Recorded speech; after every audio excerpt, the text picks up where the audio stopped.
They laughed at her. Not a quiet chuckle. Not a nervous smile. A full room laugh. Board members, executives, cameras out, phones recording. The CEO leaned back in his chair and said, "She can't translate that. She barely belongs in this room." I felt my face burn, not from shame, but from something colder. Because what they didn't know was this: I wasn't just fluent. I was trained in the exact language he was hiding behind. And the moment I opened my mouth, everything he'd built, his reputation, his power, his future, was about to collapse in real time. This wasn't about proving I was smart. This was about exposing a lie so big it was worth millions. And by the time I finished translating, the room went silent. They looked at her and already made up their minds. Not because she said anything. Not because she failed, but because of how she looked standing there. Quiet, black, underestimated. The CEO smirked, leaned back in his chair, and said something that made the whole room chuckle. He didn't think she understood a word. What he didn't know was that every sentence he spoke, every joke he cracked, every insult he whispered under his breath, she understood perfectly, and not just the language. She understood the game. This wasn't about translating words. This was about exposing arrogance. This was about power shifting hands. This was about a room full of executives realizing too late that they had picked the wrong person to underestimate. By the time she finished speaking, careers would be over. Reputations would be buried. And the same man who laughed the loudest would be begging for silence. This is the moment they said she can't translate that. And the moment she proved them all dead wrong. I didn't start that day trying to prove anything to anyone. I was just doing my job, standing quietly at the edge of the room, holding a tablet, waiting for instructions like I always did. That boardroom was massive. Glass walls. City skyline glowing behind it. Long table, leather chairs, suits that cost more than my monthly paycheck. This wasn't a place where people like me were expected to speak. It was a place where people like me were expected to disappear. The CEO walked in late, confident, loud, smiling like the world owed him something. He didn't even look at me at first. He just dropped his briefcase on the table and started talking in a foreign language, laughing with the executives beside him, Chinese, fast, sharp, casual, like it was a private joke meant to go over my head. I caught every word, every insult, every joke about the diversity hire, comment about how I probably didn't even understand basic English, let alone anything else. One of the executives glanced at me, then looked away, uncomfortable. Another smirked. Nobody corrected him. Nobody stopped him. Because in that room, power decided what was acceptable. The CEO leaned back in his chair and said something that made the whole table laugh. Something about how I was probably there to refill water glasses, not think. I stayed quiet. Not because I was scared, because I was listening, and while they laughed, something inside me settled. Calm, focused, ready. They thought the silence meant ignorance. They had no idea it meant control. By the next morning, that moment had already turned into a whisper across the building. People weren't saying it out loud, but you could feel it. Something had shifted. I noticed it when I walked back into the office. Conversations stopped mid-sentence. Eyes followed me longer than usual. Not curious, cautious. The CEO hadn't said my name again after that meeting, but his silence was louder than his insult. He started doing small things. Petty things. My access badge stopped working for certain floors. Emails I was copied on suddenly forgot me. Projects I'd been quietly carrying were reassigned without explanation. Classic move. When power feels threatened, it tries to erase you. At lunch, I sat alone near the windows. A senior manager leaned over and whispered, "You should apologize. He doesn't like being embarrassed." I looked up at him slowly, embarrassed. No, he wasn't embarrassed. He was scared, because what he didn't know was this. I hadn't just translated his words. I had understood them. Every insult, every coded joke, every shady reference he thought no one in that room could catch. Back when I worked nights to pay for college, I cleaned offices for a Japanese import firm. The executives talked freely around me, assuming I was invisible. That's where I learned how powerful people speak when they think no one understands them, and the CEO. He spoke exactly like them. That afternoon, I was asked to sit in on a call with overseas partners. Last-minute request, no prep, no briefing. He smirked when he saw me enter the conference room. "Let's see how good her skills really are," he said. Loud enough for everyone to hear, the call started in rapid Japanese. Fast, technical, aggressive. Didn't hesitate. I translated smoothly, cleanly even. Corrected a mistake in one of the documents before anyone else. Noticed the room went quiet, the overseas. Director paused and said something. That made the CEO stiffen in his chair. I translated that too. He says he appreciates finally having someone honest in the room. That's when I saw it. The flicker in the CEO's eyes. Not anger. Recognition. He realized I wasn't just capable.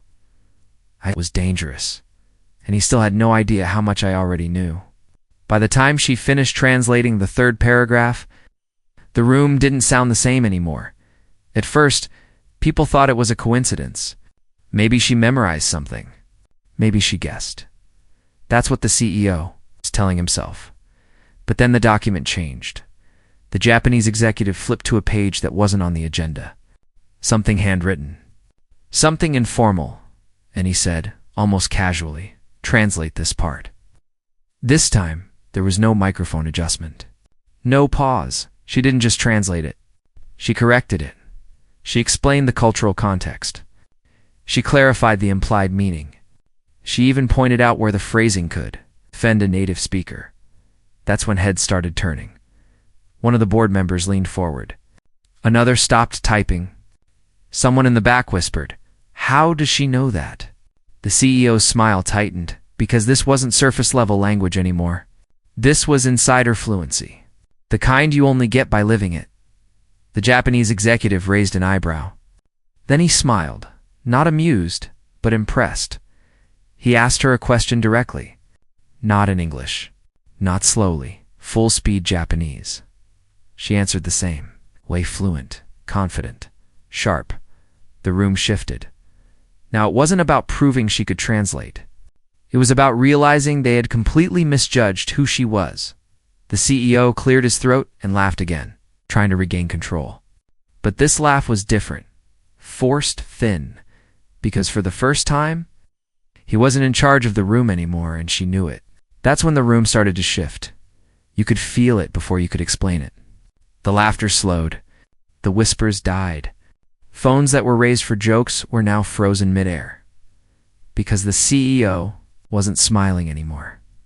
He squinted at me like something didn't add up. Like the math in his head suddenly broke. He leaned forward in his chair, fingers tapping the table. Trying to regain control. "So," he said slowly, "you're saying you understood everything I said?" I looked him straight in the eyes, calm, grounded, unbothered. "I didn't just understand it," I said. I understood the insult behind it. The assumption, the disrespect that hit harder than yelling ever could. People forget something about arrogance. It only works when the other person stays small. The CEO let out a fake chuckle, trying to brush it off. "Relax," he said. "It was just a joke." That's when I shook my head. "No," I replied. "A joke is when everyone laughs. What you did was test power, and you lost." The room went dead quiet. Even the executives who had been nodding along earlier were now looking down at their notes, suddenly very interested in the table. I could see it on his face. He realized this wasn't going viral the way he thought. This wasn't a clip of him embarrassing nobody. This was a moment he couldn't control. And then I said the one thing he never expected to hear. "Would you like me to translate the rest of your comments out loud? Or should we talk about why you were so comfortable saying them in the first place?" That's when his confidence cracked. Not loud. Not dramatic. Just a thin, quiet fracture. And once arrogance breaks like that, everything else comes down with it. By now, the room wasn't loud anymore. It was heavy. You could feel it in the air. Like everybody realized something they couldn't take back.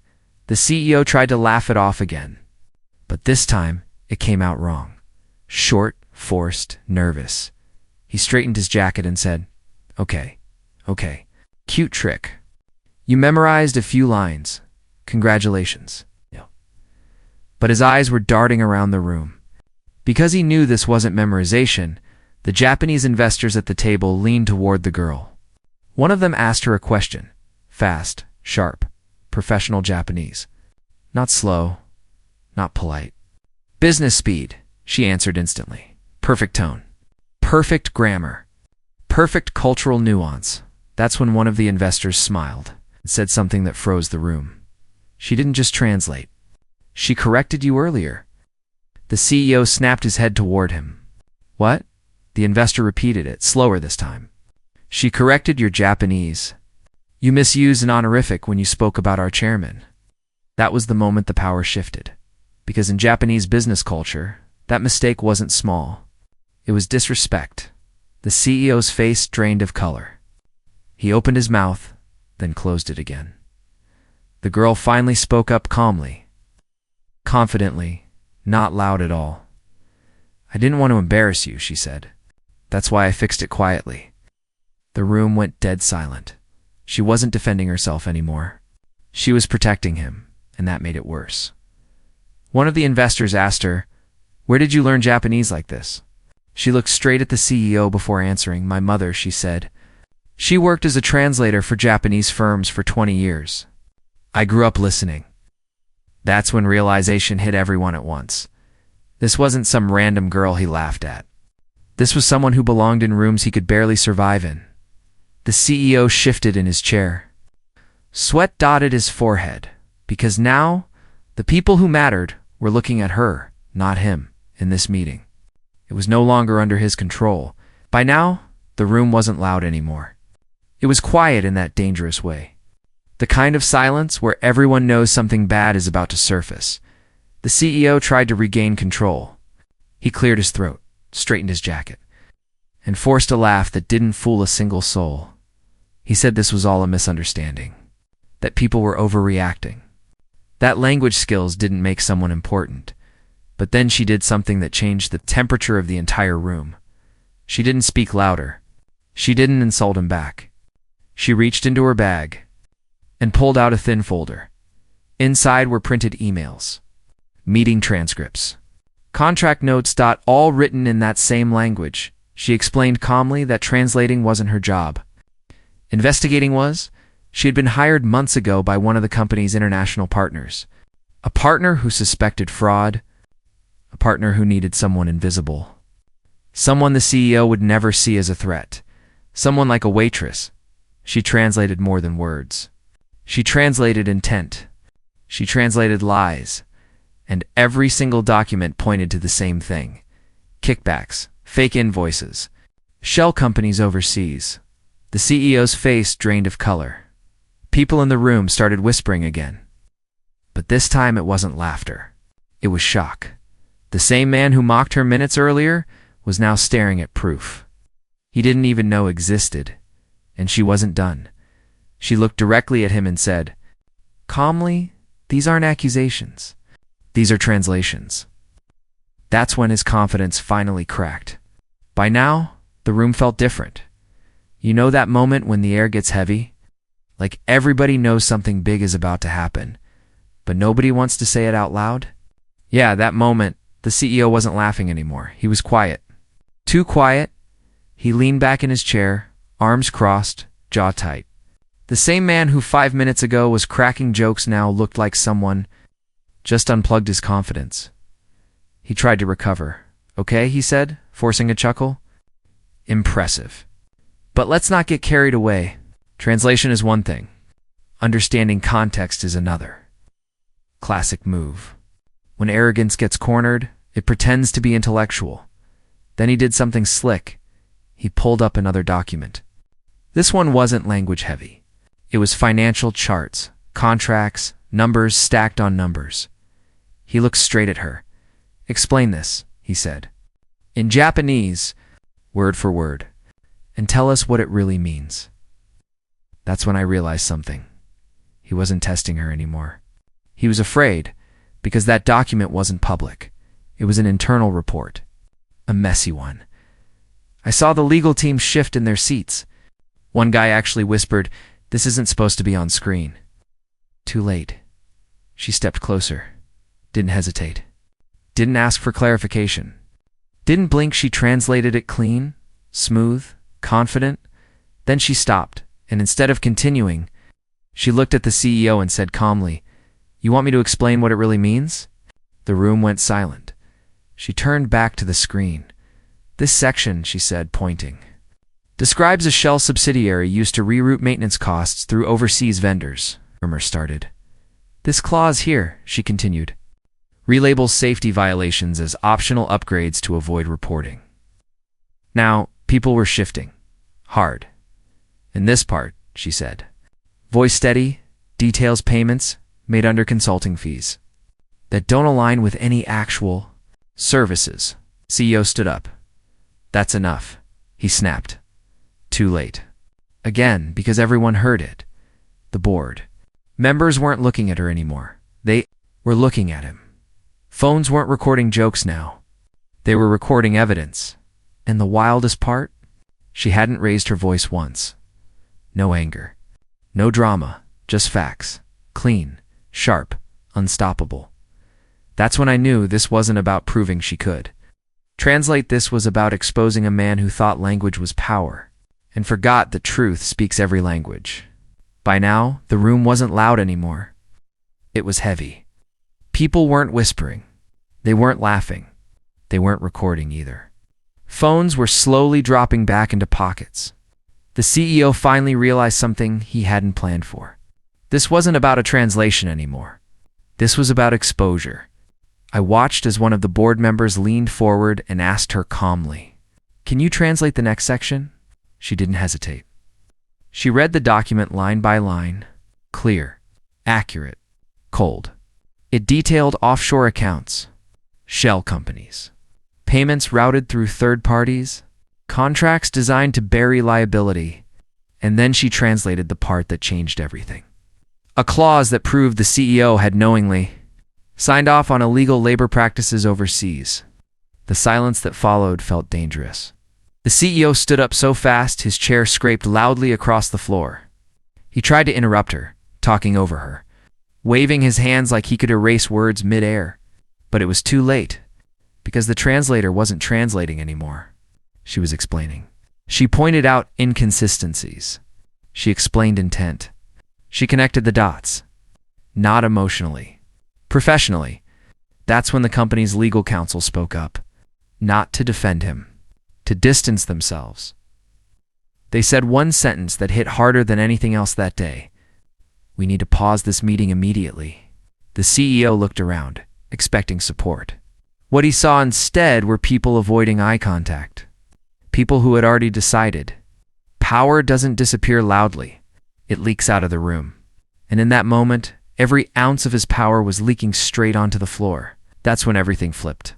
The room went quiet in a way I had never felt before. Not awkward quiet, not polite quiet.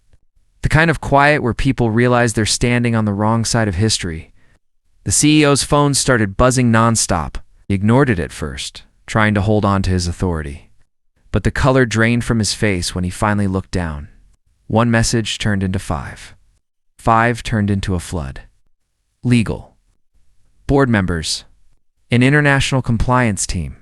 See, when I translated those documents earlier, I didn't just translate words. I translated intent. Hidden offshore accounts, bribes masked as consulting fees, labor violations buried in foreign contracts. Everything he thought no one in that room could ever understand. Someone in the audience whispered, "Oh, damn." Another person shook their head and said, "He's finished." The CEO tried to laugh it off, but it came out cracked and thin. He stood up, straightened his suit, and said something about misinterpretation. But nobody was listening anymore. The same people who were filming me earlier, laughing, mocking, now they were filming him. His hands started shaking. He loosened his tie. His voice dropped from confident to defensive in seconds. That's when the board representative stood up and said the words that ended everything. "This meeting is adjourned. It's effective immediately." You could feel the power drain out of him right there. Not because he lost his job, but because he lost control of the narrative. For the first time in that room, he wasn't the one looking down on someone. He was the one being watched. By the end of that week, everything had flipped. The CEO was no longer sitting in that glass office. His name quietly disappeared from the company website. No farewell email, no announcement. Just gone. Turns out, when I spoke perfect Japanese, I didn't just translate words. I translated truth. Those documents I read out loud, they weren't just contracts. They were proof of offshore accounts, bribed suppliers, and falsified reports that had been hidden behind a language barrier for years. He thought language was a shield. It became his downfall. The board called an emergency meeting. This time, they asked me to stay. By the next morning, the same executives who laughed while filming me were standing outside the restaurant, asking for interviews, offering apologies that sounded rehearsed and hollow. I didn't yell. I didn't celebrate. I didn't even smile. I just clocked out, tied my apron one last time, and walked past the cameras without saying a word. A month later, the company announced a new ethics committee, new leadership, new policies. And guess who they hired as their international compliance consultant? Yeah, the girl who couldn't translate. I still serve tables sometimes. Not because I have to, because I choose to. Because power isn't about proving people wrong loudly. It's about letting them realize too late that they underestimated the wrong person. They laughed because they thought I was small. They fell because they never bothered to look deeper. And that's the thing about arrogance. It only works until someone understands every word you say.